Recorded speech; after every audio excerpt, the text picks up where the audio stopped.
여러분들 반갑습니다. 부동산 공시법을 담당하는 목희수입니다. 자, 지금 오늘 우리가 모의고사 3회 해설을 여러분들하고 같이 풀어보도록 하죠.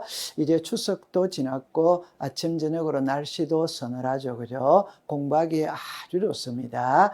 한 40여일 남은 시간 바짝 공부하면 누구나 80점으로 고득점으로 합격할 수 있습니다. 자, 그럼 1번부터 한번 풀어보도록 하죠. 1번에 보니까 토지의 등록에 관한 설명으로 틀린 것 일어나 있죠. 1번에 국토교통부 장관은 모든 토지를 지력공부에 등록한다. 오죠. 그죠? 그럼 여기서는 키는 누가 등록하느냐? 국장이다. 그러면 관리 토지만 등록하느냐? 모든 토지냐? 그건 당연히 모든 토지죠. 그죠? 두 번째, 지력공부에 등록된 토지의 표시가 변하는 게 토지 이동이고, 변했다면 소유자가 바로잡아 달라고 신청을 해야 되죠. 어디다가 신청하느냐? 지적소관청입니다. 그러면 해주고 안 해주고의 결정권은 지적소관청이 가지고 있어요. 정리를 하면은 등록은 국장이 한다, 신청은 소유자가 한다, 결정은 지적소관청이 한다. 이때 토지 소유자가 신청을 해야 되는데 안 하는 거예요. 안 하면 지력소관청이 직권으로 조사 청량하여 등록할 수 있다. 이때 수립하여야 할 계획은 이게 토지 이동 현황 조사 계획 수립이죠. 출제인은 이 문구에서 항상 시험 문제를 출제를 합니다. 토지 이동입니다. 이동. 이용이라고 하면 안 돼요. 이동이 되는 겁니다. 4번에 자, 토지 이동 현황 조사 계획을 수립할 때 국토교통부 장관의 승인을 득한다. X죠. 그죠? 이것은 국장의 승인사항이 아니죠. 그죠? 아니죠. 자, 5번에 토지동은 시군구별로 수립하되 부득이한 경우에는 읍면동별로 수립할 수 있다. 5가 되죠. 그죠? 자, 여러분들 상식적으로 생각을 해보세요. 지적에 관한 모든 업무는 지적소관청이 봅니다. 이 지적소관청의 업무를 볼 때 상급기관인 시도지사 또는 대도시시장으로부터 승인을 받는다는 말은 존재를 하지만 지적소관청이 국장으로부터 승인을 받는다는 말은 존재 자체를 하지 않는 거예요. 그래서 정답은 4번이 됩니다. 이것을 한 번 더 정리를 해보면 자, 이렇게 보세요. 등록은 국장이 한다. 등록된 토지의 표시가 변하는 게 토지 이동이고, 토지이동 신청은 소유자가 한다. 결정은 누가 하느냐? 지적소관청입니다. 토지 소유자가 신청을 해야 되는데 안 하면 지적소관청이 직권으로 조사 청량하여 등록할 수 있다. 이때 절차는 토지 이동 현황 조사 계획 수립. 여러분 지금부터 상식으로 봅니다. 계획 수립이 먼저 오느냐, 조사가 먼저 오느냐? 당연히 계획 수립이 먼저 오죠. 그죠? 조사를 했으니까 조사부를 작성을 하고 이걸 토지 이동 정리 결의서에 첨부를 하죠. 마지막에 지도 공부를 정리하는 게 됩니다. 키는 토지 이동 현황 조사 계획 수립, 이게 키가 되는 겁니다. 자, 2번으로 갈게요.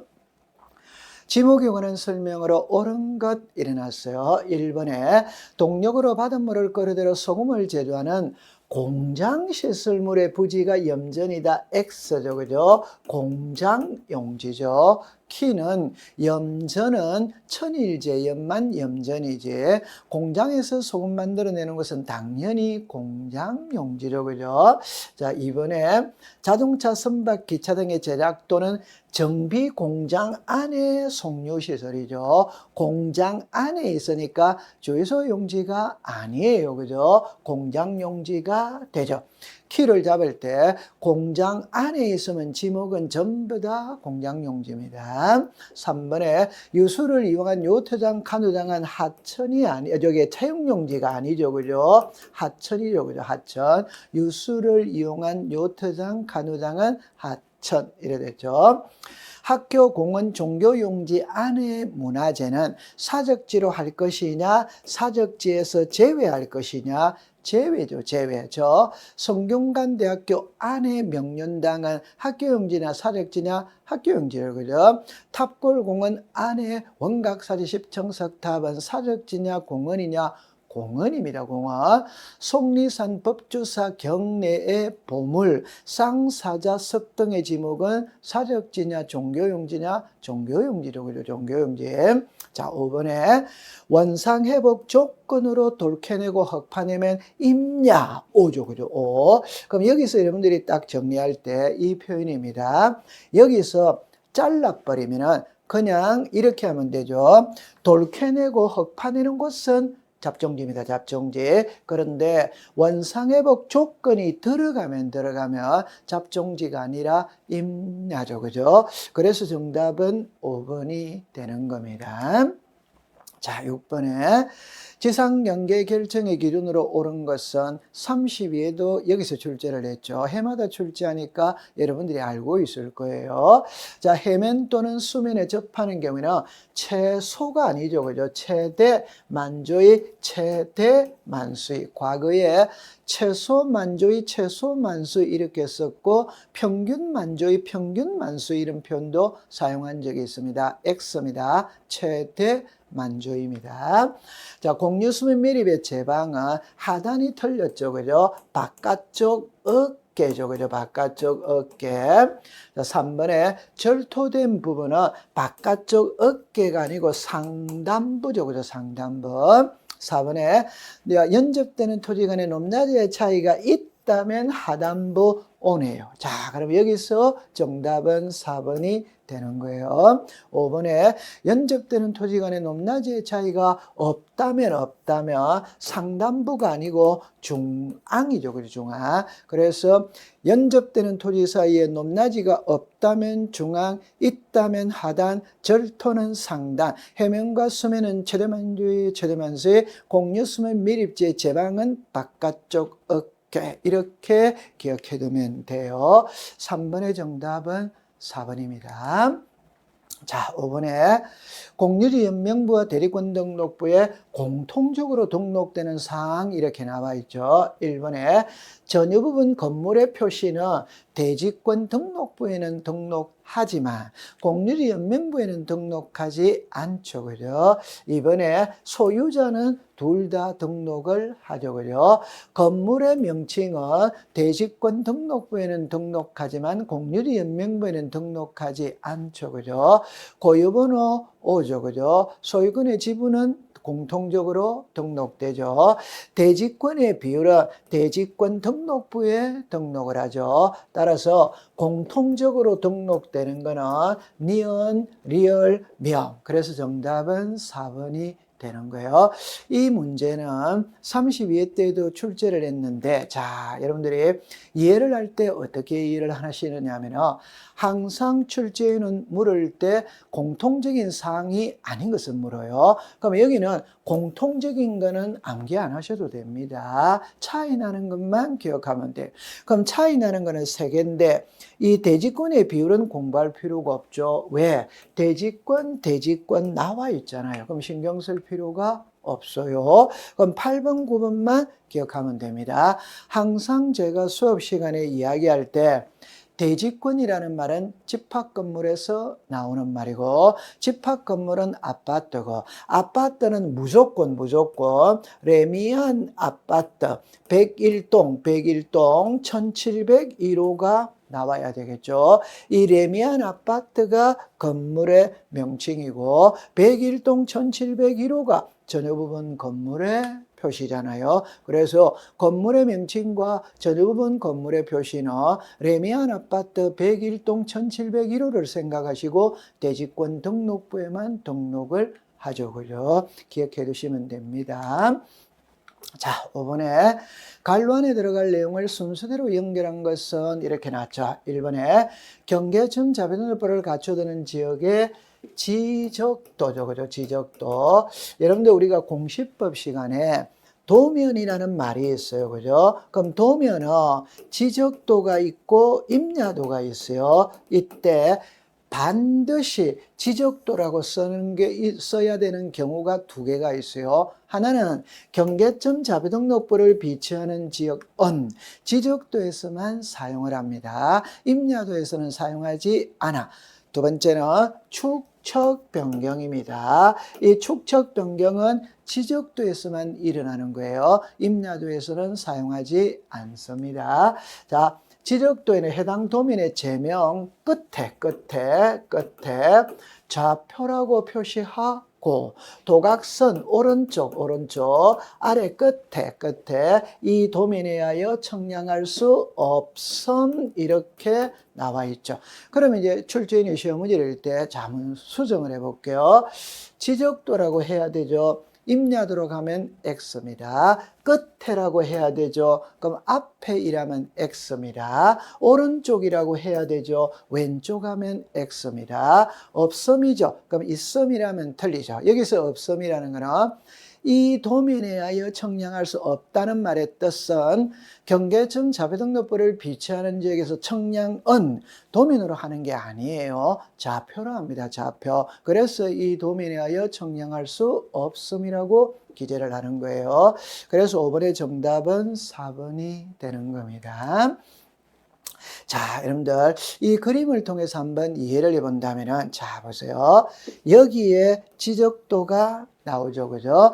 여기에도 지적도가 나오죠. 그러면 이걸 구별하는 방법이 뭐냐 이러면은 여러분들 이거를 말할 때는 그냥 지적도입니다. 지적도 일반적인 지적도를 말해요. 그런데 이 지적도를 말할 때는 이것을 한번 읽어야 됩니다. 읽어야 된다는 말은 경계점 자비등록부를 비치하는 지역에서의 지적도 이렇게 말을 해요. 그럼 이거를 이 지적도와 이 지적도를 구별하는 방법은 자, 제가 이거를 공부합니다. 여러분들 시험에는 이 지적도는 시험하고 관계가 없어요. 경계점 자비등록부를 비치하는 지역에서의 지적도입니다. 그러면 이거를 중심으로 공부합니다. 그러면 무엇을 갖고 구분하느냐?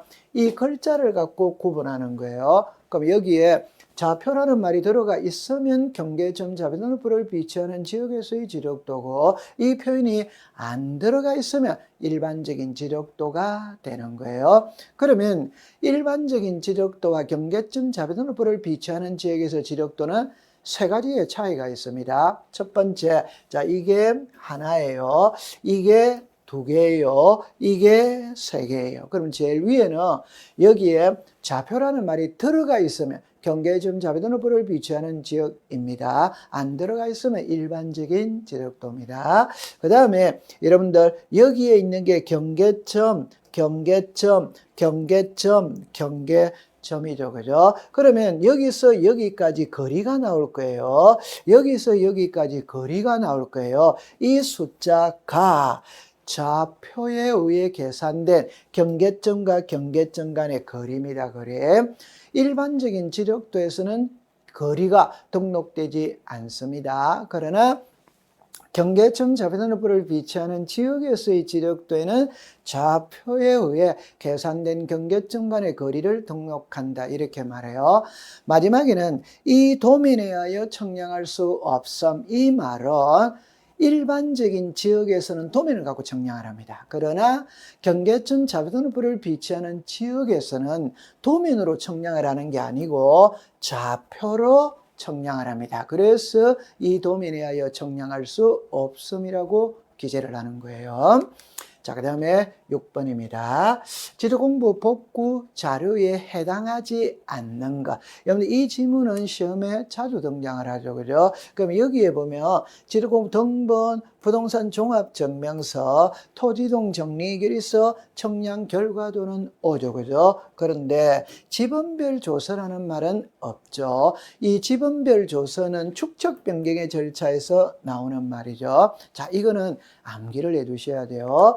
어떻게 정리를 하느냐면은 지적 공부에는 토지의 표시와 소유자를 등록을 하죠. 이때 지적 공부가 분실이 됐다, 복구를 할 때 토지 표시는 무엇을 보고 복구를 하고 소유자는 무엇을 보고 복구하느냐. 자, 두 개는 답이 같죠. 그죠? 그냥 지적공부가 분실됐다면 등기부 보고 하면 됩니다. 판결서를 가지고 하면 돼요. 그러면 공부할 필요가 없죠. 자, 그 다음에 여기 보면 복제 있죠. 그죠? 미리 분실될 걸 대비해서 컴퓨터 바이러스 먹어서 날아갈 걸 대비해서 복제 다 해놨어요. 그럼 그거 보고 하면 되는 거예요. 그럼 이제 남아있는 거는 이 네 개죠. 지도공부 등본, 정량 결과도, 토지동 정리 결의서, 부동산 종합 증명서 암기를 해두셔야 돼요. 자, 7번입니다.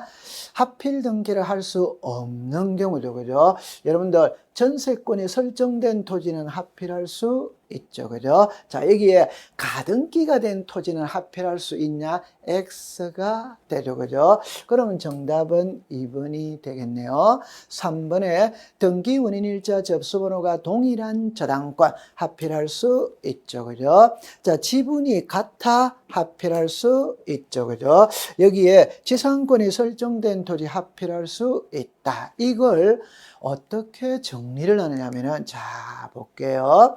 일단, 두 필지가 한 필지로 합필을 하기 위해서는 같아야 됩니다. 지분부 이득이 동일이 되고, 소유자가 동일이 되고, 축척이 동일이 되고, 등기여부가 동일이 됩니다. 동일해야 합필이 되죠. 그 다음에 소유권은 말할 게 없죠. 그죠? 자, 여러분 여기서 3번, 4번을 한마디로 표현하면 부동산 일부의 권리를 설정할 수 있냐냐 이 말. 부동산 일부의 권리를 설정할 수 있으면 하필이 됩니다. 부동산 일부에 안 되면 안 되죠. 그러면 여러분들 지상권이나 전세권이나 임차권, 부동산 일부에 되죠. 그러면 지역권이 문제거든.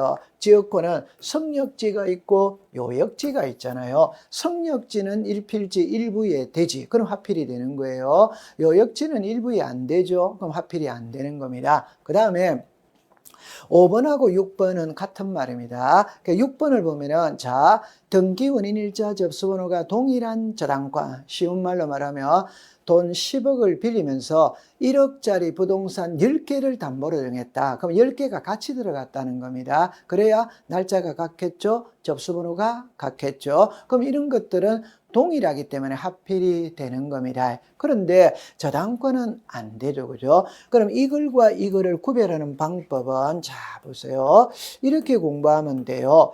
여기는 저당권이 설정이 되어 있어. 여기는 안 돼 있죠. 이게 이겁니다. 안 됩니다. 자, 여기에 저당권이 설정이 되어 있고, 여기에 저당권이 설정이 되어 있고, 같은 날 동시에 담보로 정했어요. 하필할 수 있어요. 여러분들 신탁 등기도 똑같은 위치입니다. 자, 여기에 이렇게 되어졌죠. 자, 이렇게 됐거든. 여기는 신탁 등기가 있어. 여기는 없어. 그럼 당연히 하필이 안 됩니다.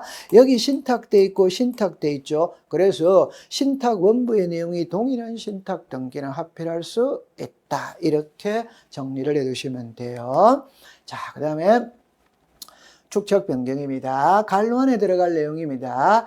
축척 변경은 토지 소유자 3분의 2 이상의 동의를 받고 축척변경위원회 의결을 거치고 시도지사 또는 대도시시장의 승인을 받는다. 됐죠? 이 니은입니다. 그럼 승인이 떨어졌다면 20일 이상 공고를 하죠. 공고. 그 다음에 경계점 표지 설치는 30일이 되죠. 그럼 여기서 여러분들이 제가 건드릴 수 있는 거는, 기억은 건드릴 수 없어요. 그냥 토지 소유자 3분의 2 이상의 동의를 받는다. 단순한 겁니다. 자, 두 번째는 축척 변경 시행 공고입니다. 그럼 여기서는 여러분들 이 표현을 한번 볼까요? 축척 변경 시행 공고가 있고 청산금 공고가 있죠. 청산금 공고. 시행 공고는 20일 이상 하죠. 20일 이상. 청산금 공고는 15일입니다. 시행 공고는 20일 이상, 청산금 공고는 15일. 그 다음에 이 경계점 표지 설치는 토지 소유자, 점유자가 합니다. 이걸 지적 소관청이 한다 이러면 X가 되는 거예요. 소유자가 설치한다 이렇게 정리해두면 됩니다. 그래서 정답은 3번이 되는 거예요. 자, 9번입니다. 도시개발사업 신고에 관한 설명으로 옳은 겁니다. 도시개발사업 신고는 소유자가 신청한다 X죠. 그죠? 키를 딱 잡을 때 사업자가 들어가면 그게 도시개발사업이든 농어촌정비사업이든 공공사업이든 사업자가 들어가면 토지이동 신청은 사업시행자가 합니다. 사업시행자. 토지 소유자는 할 수 없어요. 두 번째, 도시개발사업 신고는 시도지사에게 신고한다 X죠. 그죠? 지적에 관한 업무는 지적소관청이 보죠. 따라서 지적소관청에다가 신고를 하겠죠. 세 번째, 도시개발사업 신고는 60일 이내 X죠. 그죠? 15일이죠. 우리 토지 이동의 신청에는 날짜가 3개죠. 그죠? 3개. 도시개발사업 신고는 15일. 등록 말소는 90일. 나머지는 60일. 여기서 나머지가 신규 등록, 등록 전환, 분할합병, 지목 변경 이거는 60일이죠. 도시개발사업 신고는 15일입니다. 4번에 도시개발사업은 지적공부에 등록한 때 토지이동이 일어난 걸로 본다. X죠. 그죠? 공사가 준공되었을 때 토지이동이 일어난 걸로 본다. 이래 되죠. 5번에 도시개발사업의 신고는 사업시행자가 해야 되는데 사업시행자가 파산을 했어요. 그럼 신청할 수 없죠. 그럼 시공을 보증한 자, 입주 예정자 등이 신청할 수 있는 겁니다. 그래서 입주 예정자 오죠. 그럼 입주 예정자도 할 수 있고 시공을 보증한 자도 할 수 있어요. 그래서 정답은 5번이 되겠네요. 자, 10번입니다. 지도 공부를 정리한 후에 토지 소유자에게 통지를 한다. 그 통지 시기를 묻고 있어요, 시기. 자, 처음에 토지 표시에 관한 변경 등기가 필요하지 않다. 이러면 지적 공부에 등록한 날로부터 7일이요, 7일. 토지 표시에 관한 변경 등기가 필요하다. 등기 완료 통지서를 접수한 날로부터 15일이죠. 여기서는 있죠. 7일, 15일이 키가 아니에요. 앞에 날짜 이거를 외워야 돼요. 등기 완료, 여기서 지력공부에 등록한 날로부터 7일. 등기 완료 통지서를 접수한 날로부터 10일. 요 앞에 날짜, 여기 날짜 낱말 있죠. 낱말을 암기해야 됩니다. 이걸 좀 더 구체적으로 본다면은, 자, 보세요.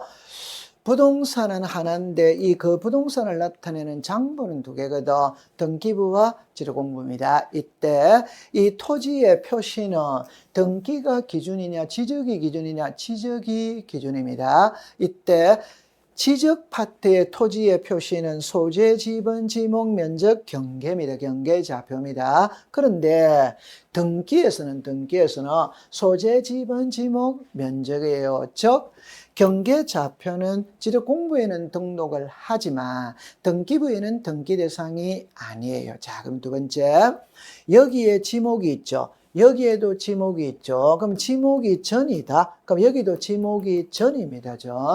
전에서대로 변경이 됐다면 지적 공부를 먼저 고치죠. 그럼 이렇게 고쳤죠. 그죠? 그럼 여기는 되고 여기는 전이죠. 불일치죠. 그죠? 일치시키기 위해서 알리는 게 등기 촉탁입니다. 등기 촉탁. 그러면 올라가면 여기서 이렇게 고쳤죠. 자, 이제부터 킵니다. 이렇게 부동산 표시 변경 등기하고 난 다음에 다시 알려줍니다. 올라갔다가 다시 내려오는 거예요. 그럼 내려왔죠. 그럼 이게 등기 완료 통지서를 접수한 날부터 15일 이내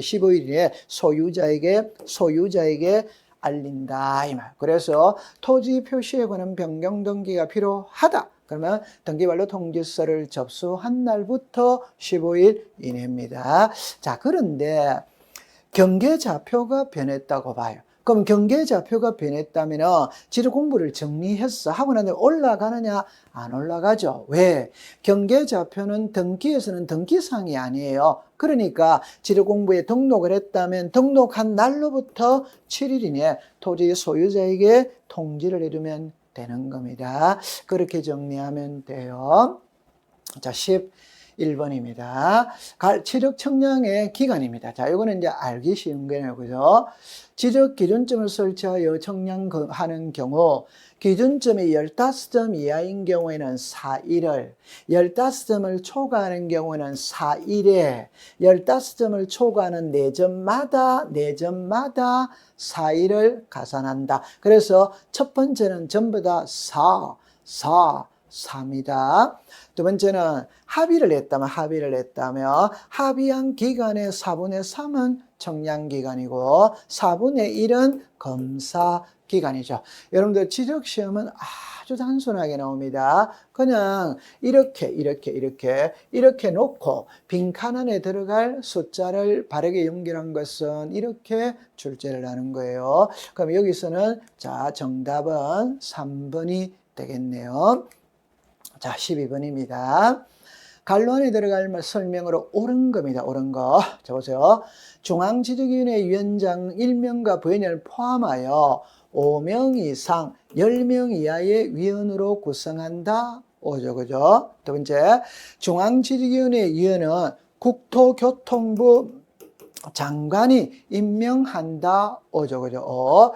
자, 그 다음에 위원장, 부위원장을 제외한 위원회 임기는 2년으로 한다. 자, 그러면 이거를 출제인이 응용을 하기 위해서 우리들을 속이기 위해서는 어떻게 할 거냐 할 때, 자, 처음에 자, 위원장, 부위원장 포함입니다. 그럼 이걸 제외하면 X가 되는 거예요. 그 다음에 위원은 있잖아요. 자, 보세요.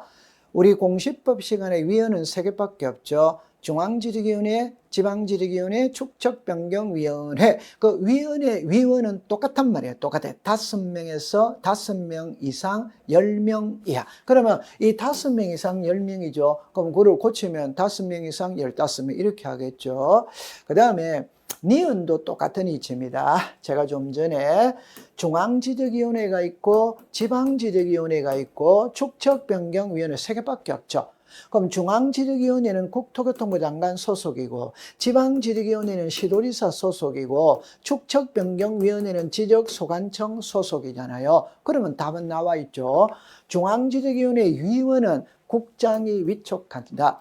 지방지적위원회 위원은 시도지사가 위촉한다. 축척변경위원회 위원은 지적소관청이 위촉한다. 바로 해결이 되는 겁니다.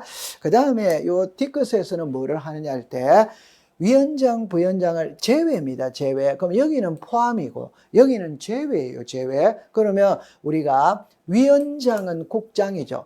부위원장은 과장이죠. 그러니까 공무원이 위원장, 부위원장이니까 위원장, 부위원장은 임기가 없어요. 위원만 임기가 있는 겁니다. 위원의 임기는 2년이다. 그렇게 정리를 해두면 됩니다. 정답은 1번이네요.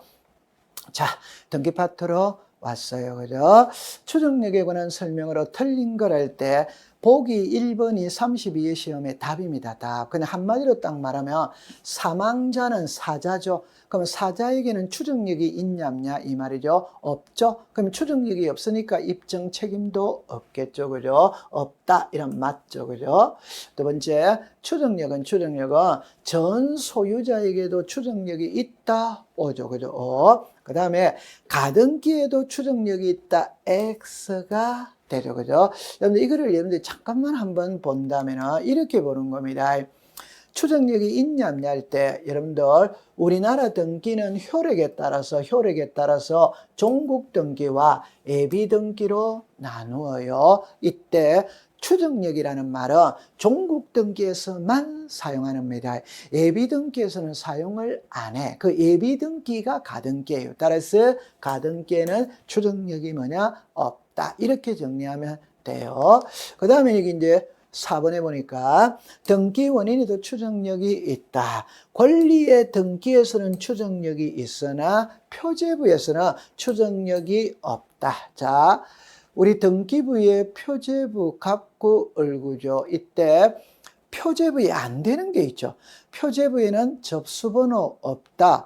가등기, 부기등기 없다. 추정력이 없다. 무효등기 유용할 수 없다. 이거를 암기하고 있어야 돼요. 그래서 13번의 정답은 3번이 되는 겁니다. 자, 14번입니다. 여러분들 여기서 탁 키를 잡을 때, 자, 여기서 보면 반출입니다. 반출. 그러니까 전쟁이나 천재지변이 일어났다면 언제든지 반출이 되죠. 그죠? 그러면 전쟁, 천재지변 이외에 반출이 되냐, 안 되냐, 이 소리입니다. 그거는 이 신청정보와 첨부정보는 법원의 명령이 있거나 촉탁이 있거나 수사기관이 발부한 영장이죠. 영장에서 압수, 법원이 발부한 영장에서 수사기관이 압수를 하죠. 그 압수하는 경우에는 반출할 수 있다. 이렇게 되죠. 그러면 정답은 4번이 됩니다. 자, 이거를 어떻게 정리를 하느냐면 여러분들 탁 키를 잡아보세요.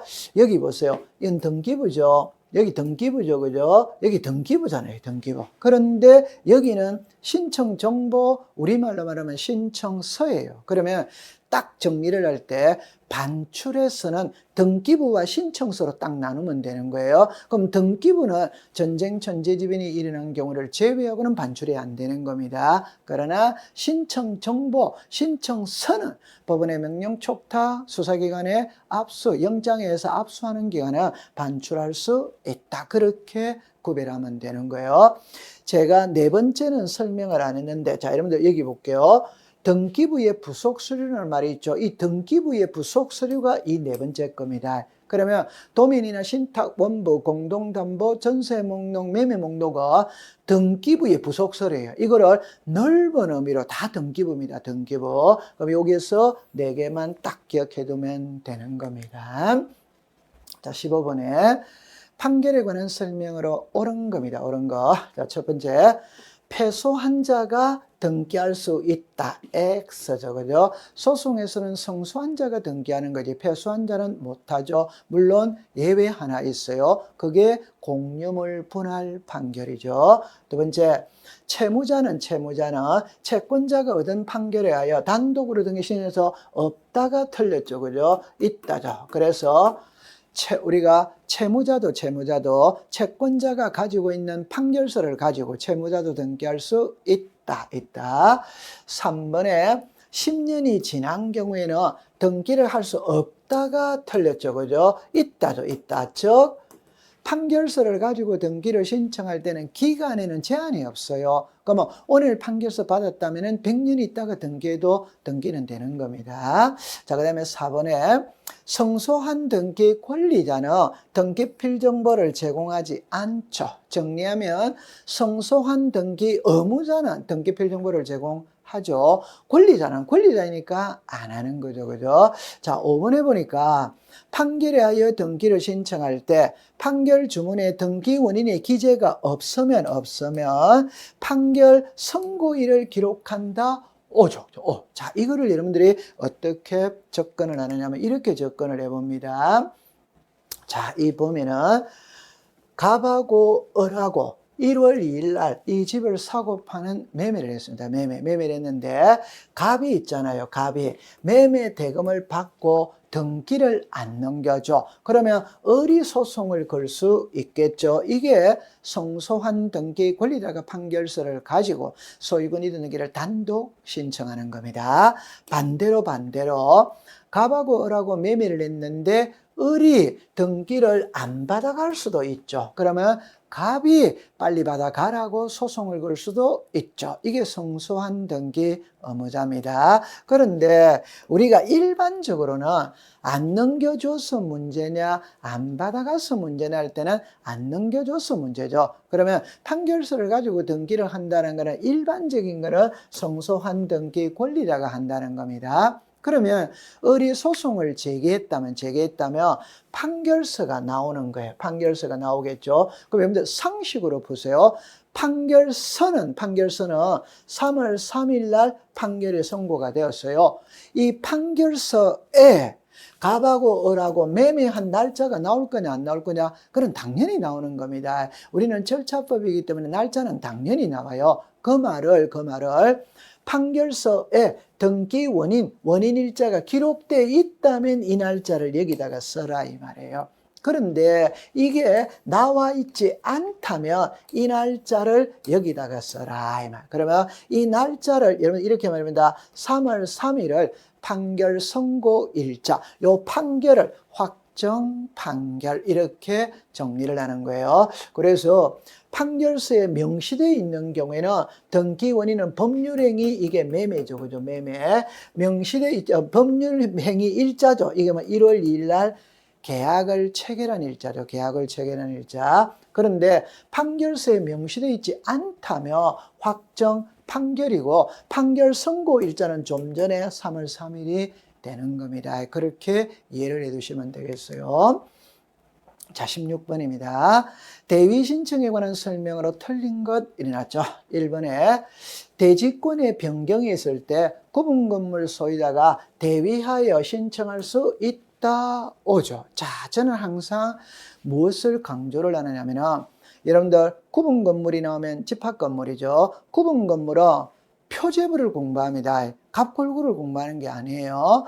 갑골구는 개인 거죠. 그럼 개인의 변동사항은 전후 부분이다. 전후 부분. 전후 부분의 변동사항은 개인이 가서 하면 되는 것이. 그런데 일동의 표제부, 전후 부분에 표제부가 있을 거 아니에요. 그건 공동의 것입니다. 이 표제부는 주민이 전체가 가서 해야 돼요. 근데 현실적으로 어려워요. 그래서 항상 대표자가 혼자 가서 대위 신청해 줄 수 있는 겁니다. 그럼 이 대지권의 변경은 그냥 쉬운 예로 대지권이 지상권이어서 이 대지권이 소유권으로 바뀔 수 있냐? 얼마든지 바뀔 수 있죠. 그러면 이런 거를 절대 깊게 들어갈 필요 없어요. 그냥 구분 건물 나오면 표제부를 배우는 것이고 표제부의 변동사항은 대위 신청할 수 있다. 다른 말로 표제부는 이해관계인이 없어요. 이해관계인은 갑골구 권리관계에서만 존재합니다. 이해관계인이 없기 때문에 얼마든지 대위 신청해도 돼요.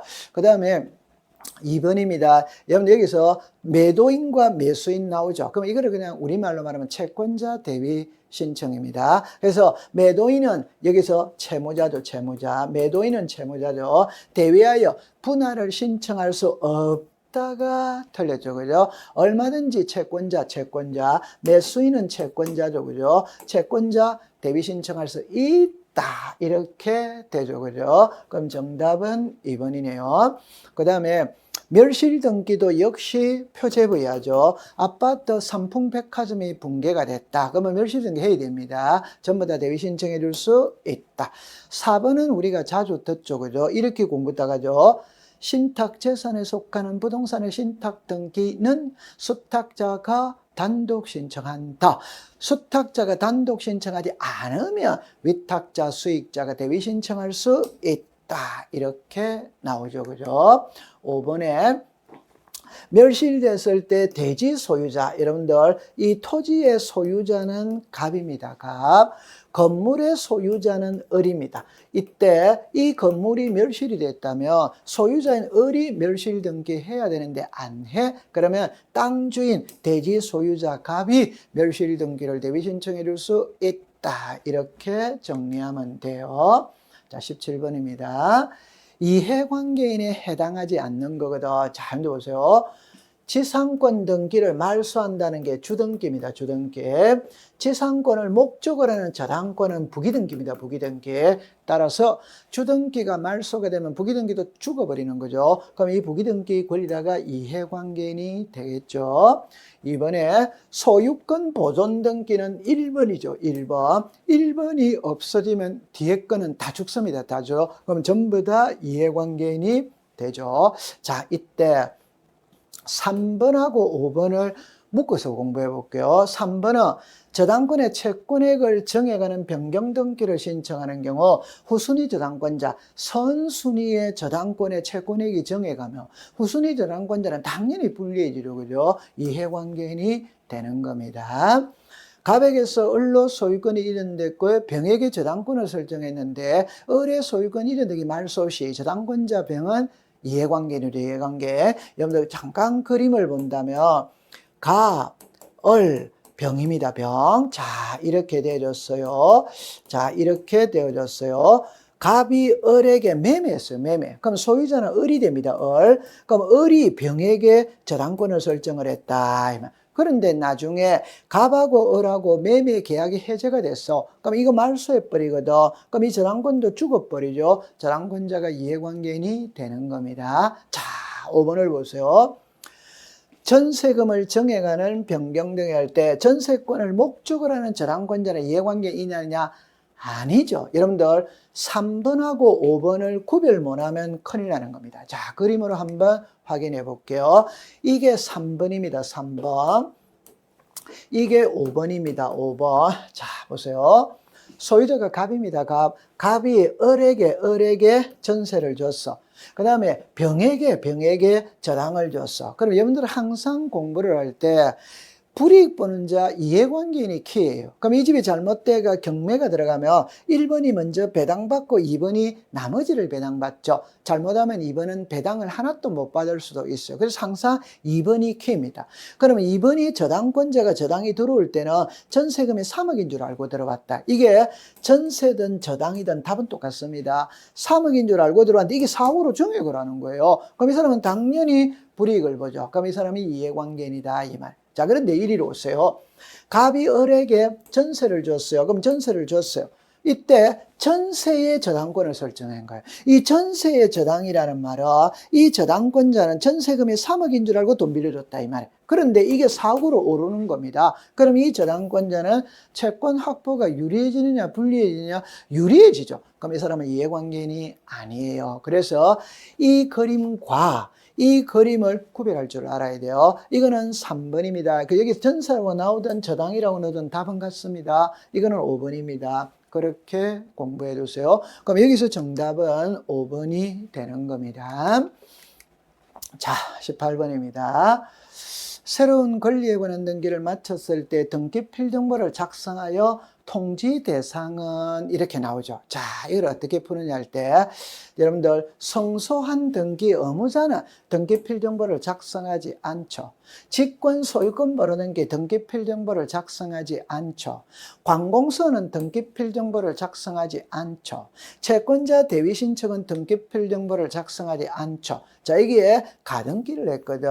가등기 때는 등기 필정보를 작성하느냐 안 하느냐 하는 거예요. 그럼 이거는 해설을 보고 공부를 해야 돼요. 여러분들 이 그림을 딱 보세요. 자, 어떻게 공부하냐면 이렇게 공부합니다.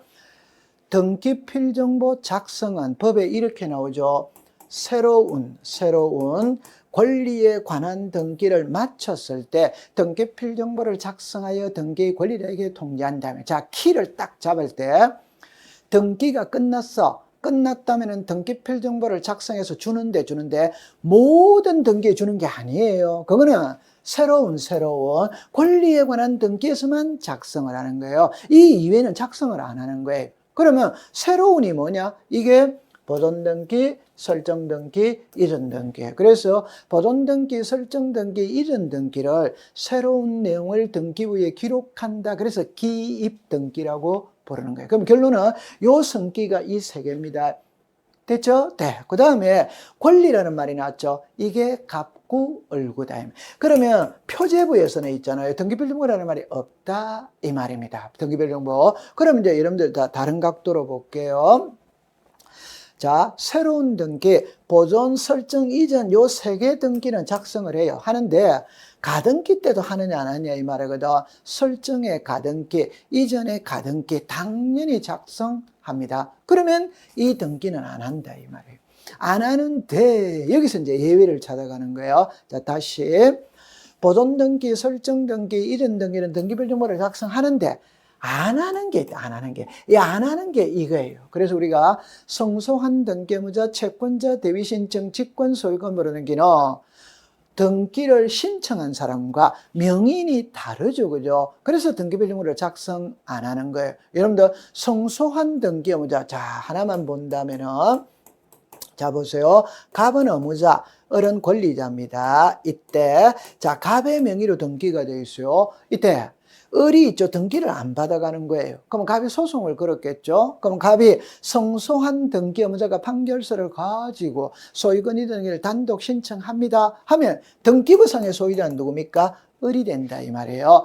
즉 을의 명의로 등기가 되었지만 을이 신청을 했느냐 갑이 했느냐? 갑이 한 거예요. 그러니까 을의 명의로 등기필 정보를 작성하지 않고 등기 완료 통지를 준다. 그래서 이 위의 세 개 등기는 본인이 신청하지 않았기 때문에 안 주는 거죠. 그 대신 등기 완료 통지는 하죠. 그 다음에 관공서는 등기필 정보 작성하지 않잖아요. 그런데 등기 완료 통지는 주죠. 자, 그럼 이게 예외입니다. 그럼 여기서 딱 보면 경정등기, 변경등기는 작성 안 합니다. 안 하는데 예외가 있는 거예요. 그게 권리자를 추가하는 합의명인 변경.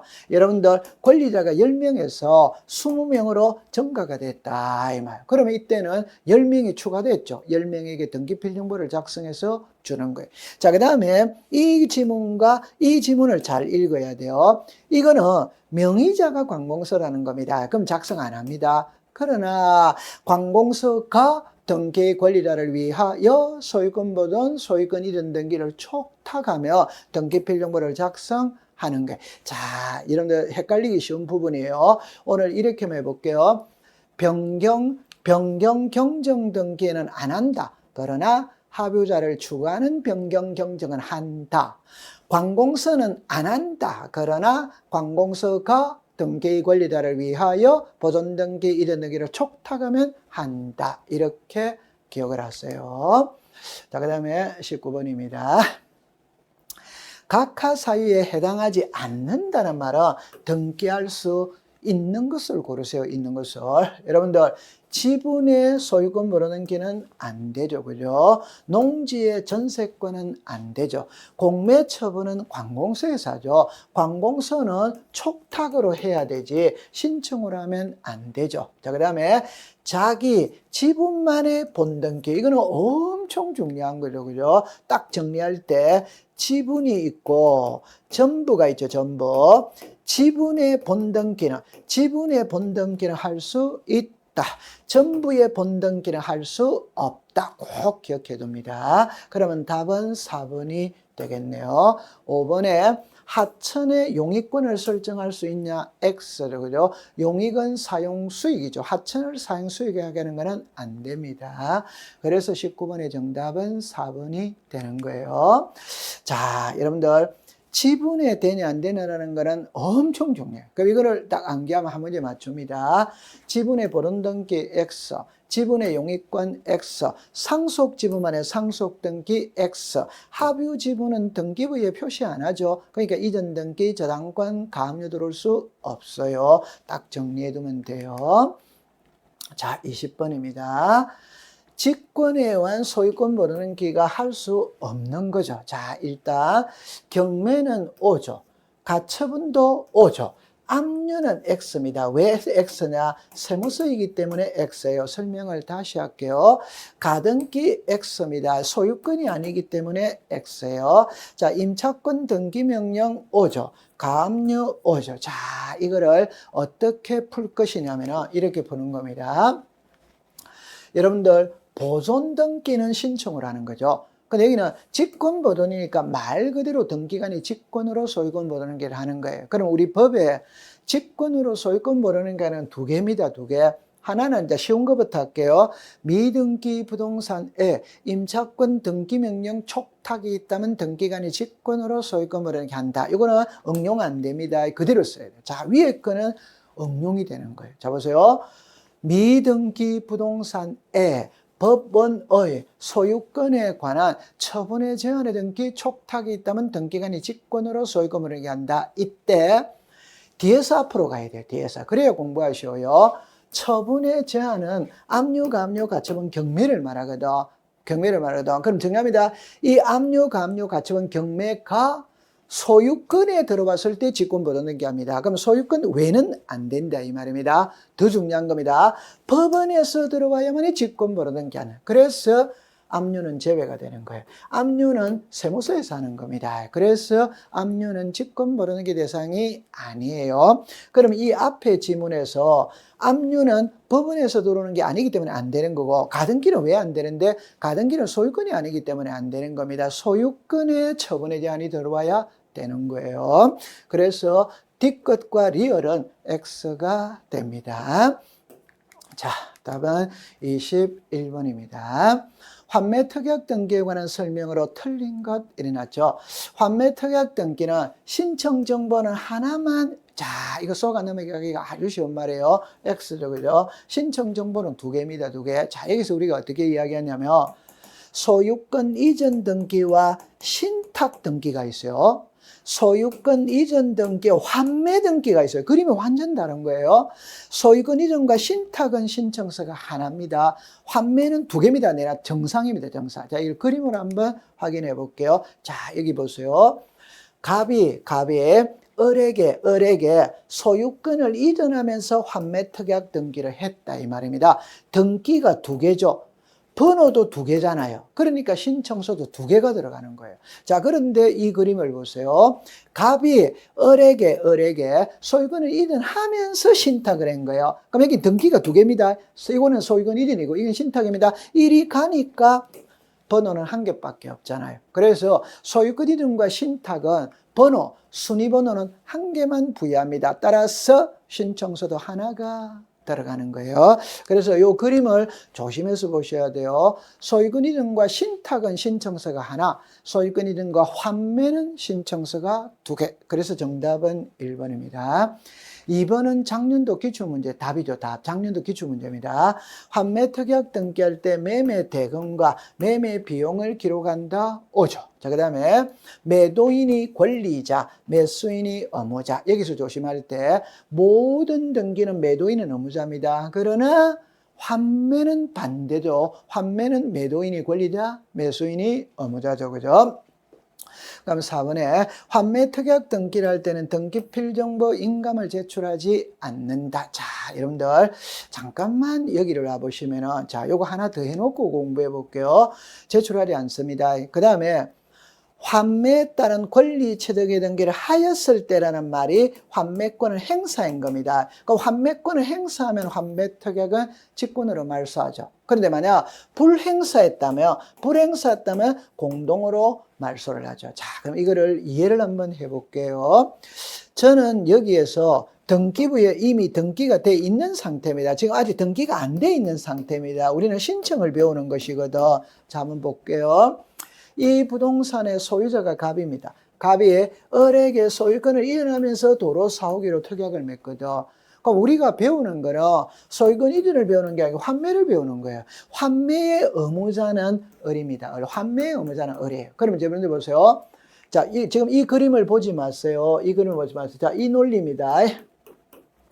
이 상태입니다. 이 상태. 그러니까 갑이 을에게 소유권을 이전하면서 도로 사후기로 특약을 맺었죠. 그럼 환매 특약의 의무자는 을입니다. 됐죠? 네. 그러면 을은 우리가 인감증명을 배울 때 인감증명은 소유권의 등기 명인이 등기 의무자입니다. 그러면 이 등기에서 소유자는 갑이죠. 의무자는 을이잖아요. 그럼 을은 의무자는 의무자이지만 소유자가 아닌 거예요. 그럼 을은 인감 제출하지 않습니다. 두 번째, 소유권 이전 등기를 신청하면서 환매 특약도 신청하니까 아직 등기가 안 된 상태예요. 을의 명의로 소유권 이전 등기가 안 된 상태예요. 그럼 을의 손에는 아직까지는 등기가 이루어지기 전의 상태이기 때문에 등기 필정보가 없어요. 제출할 수 없어요. 그래서 외워버리세요. 환매 특약할 땐 등기필정보 인감증명을 제공하지 않는다. 그렇게 정리하면 됩니다. 자, 22번에 저당권에 관한 설명으로 틀린 거죠. 그죠? 저당권은 채권자, 채무자가 수인일 때 구분하여 기록할 수 없다. 오죠. 그죠? 오. 그 다음에 저당권을 이전할 때는 채권과 같이 우리가 저당권과 비담보 채권은 분리처분할 수 없다. 같이 다녀야 되죠. 자, 그러면 3번에 저당권의 일부 이전, 1억은 너가 대신 받아가라. 얼마든지 이전할 수 있죠. 그러면 양도액 1억을 기록해야 되죠. 채무자와 저당권자가 동일인 경우에 채무자를 표시해야 한다. 여러분들, 우리가 이런 말을 쓰죠. 저당권 설정자와 채무자가 동일인인 경우에도 채무자의 표시는 생략할 수 없다. 즉 저당권에서는 누구한테 돈 빌려줬다는 표시는 반드시 해야 됩니다. 따라서 채무자는 반드시 필요적 기재입니다. 5번에 저당권으로 담보한 채권의 질권을 할 때 주등기를 하여야 X죠. 그죠? 주등기가 아니고 부기등기죠. 부기등기. 자, 여러분들 이거를 어떻게 푸느냐 이러면 자, 보세요. 갑이 을에게 저당권을 설정했어요. 저당권. 그럼 이 저당권자가 을입니다. 을. 이때 저당권의 질권을 설정할 수 있냐면요. 있죠. 그죠? 그럼 이 사람이 의무자, 이 사람이 권리자. 이게 권리질권의 등기고, 이 권리질권의 등기는 부기등기죠. 항상 주등기, 부기등기를 공부할 때 소유권에 들어오면 주, 소유권 외에 들어오면 부기등기입니다. 권리질권의 등기는 부기등기 하죠. 그죠? 자, 23번입니다. 말소 회복 등기에 관한 설명으로 틀린 것 일어났죠. 자, 말소 회복 등기는 양립할 수 없으면 이해관계인이 아니다. 오죠, 그죠? 여러분, 여기서 1번하고 4번을 연결을 딱 시켰어요. 키를 딱 잡을 때, 말소 회복 등기를 할 때 이해관계인은 양립할 수 있어야 이해관계인입니다. 양립할 수 없으면 이해관계인이 아니에요. 그럼 4번을 먼저 풀어볼게요. 이거는 전세권이죠. 이거는 지상권이죠. 그럼 전세권과 지상권은 양립할 수 없잖아요. 그러면 이해관계인이 아닌 거예요, 아닌 거. 그럼 이해관계인이 이다 이라니까 X가 되는 겁니다. 자, 그림을 한번 확인해 볼게요. 양립할 수 있는 것을 먼저 설명을 합니다. 1번에 전세가 있어요. 그러면 2번에서 1번 전세를 말소했습니다. 그러면 깨끗해졌죠. 그러니까 3번에 새 저당이 들어온 거예요. 저당이 들어왔어요. 그런데 나중에 보니까 이 1번 전세가 잘못 말소가 된 거예요. 잘못 말소가 됐으니까 원상으로 회복합니다. 그러면 1 전세가 되는 거예요. 자, 보세요. 이게 회복을 하니까 이게 순위가 밀리죠. 그럼 이 사람이 이해관계인이다. 따라서 저당권자의 성낙서가 들어가면 회복할 수 있는 겁니다. 성낙서 안 들어가면 당연히 안 되는 거죠. 자, 이 그림을 보면은 양립할 수 없다고 나와 있죠. 자, 예를 들어 볼게요. 2번에서 1번 전세를 말소했어요. 그럼 깨끗하죠. 그러니까 3번에 새 전세가 들어온 거예요. 새 전세. 근데 나중에 보니까 1번 전세가 잘못 말소가 돼서 원상으로 회복합니다. 그러면 1번 이렇게 되겠죠. 자, 보세요. 이게 회복을 하니까 이게 순위가 밀리죠. 그럼 이 사람이 이해관계인이냐 아니냐거든. 자, 이 그림을 보세요. 여기서는 전세와 저당은 양립이 되지. 여기는 전세와 전세잖아. 양립이 안 되는 거야. 양립이 안 된다는 말은 이 등기는 회복 자체를 못하는 겁니다. 전세는 양립이 안 되니까 회복을 못하니까 등기는 이거 하나밖에 없어요. 따라서 이 사람은 이해관계인이 아닙니다. 회복을 해야 이해관계인이 되는 거예요. 그렇게 정리해 주시면 돼요. 그 다음에 여기에 말소회복 등기를 할 때 등기상 이해관계인이 있다면 성낙서를 첨부해야 된다. 당연한 것이고, 일부 말소회복 등기는 부기등기. 자, 우리가 일부를 회복하느냐 전부를 회복하느냐. 일부를 회복하면 부기등기, 전부를 회복하면 주등기 이렇게 되죠. 자, 5번을 볼게요. 전세권 말소회복 등기입니다. 그러면 전세권은 주등기죠, 주등기. 자, 전세권을 목적으로 하는 저당입니다. 부기등기죠, 부기등기. 즉, 주등기가 회복을 하면 부기등기도 회복을 합니다. 그럼 부기등기도 회복하니까 부기등기 권리자는 이해관계인이 아니에요. 따라서 부기등기 권리의 성낙서는 필요가 없습니다. 반대로 주등기를 말소할 때는 부기등기도 죽죠. 그럼 부기등기 권리자가 이해관계네요. 그러나 주등기를 회복을 하면 부기등기도 회복을 되니까 부기등기 권리자는 이해관계인이 아닙니다. 자, 마지막 문제는 24번입니다. 가등기에 관한 설명으로 틀린 것 일어나죠. 소유권 보존에 가등기는 할 수 없다. 맞죠? 그죠? 이 소유권 보존은 미등기 부동산이니까 청구권이 없고 단독 신청이니까 청구권이 없죠. 가등기 안 되죠. 두 번째, 가등기는 전부에 대하여 본등기를 신청할 수 없다. 앞에서 지분이 있고 전부가 있고 지분의 본등기는 할 수 있다. 전부에 관한 본등기는 할 수 없다. 3번에 본등기를 금지하는 가처분등기를 할 수 있다. X죠, X. 없다죠, 그죠? 없다. 자, 여기서 처분 금지 가처분이 있고 본등기 금지 가처분이 있죠. 처분 금지 가처분은 O, 본등기 금지 가처분은 X가 되죠. 그죠? 사인 정려는 계약이죠. 생존 중에 할 수 있다. 조심할 때.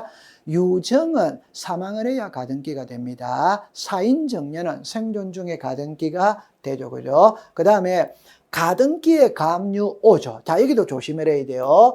가압류의, 자, 글자가 반대로 됐어요. 가등기의 가압류는 O죠. 그죠? O. 가압류의 가등기는 X가 되죠. 여러분들 이 가등기의 대상은 어마어마하게 중요한 겁니다. 그래서 자, 여기서 몇 가지만 딱 정리해 본다면 처분금지 가처분은 O, 본등기 금지 가처분은 X, 가등기의 가압류는 O, 가압류의 가등기는 X, 자기 지분만의 본등기는 O, 전부에 대한 본등기는 X. 이렇게 정리를 해 두시면 돼요. 자, 여러분들 같이 3회 모의고사를 풀어봤습니다.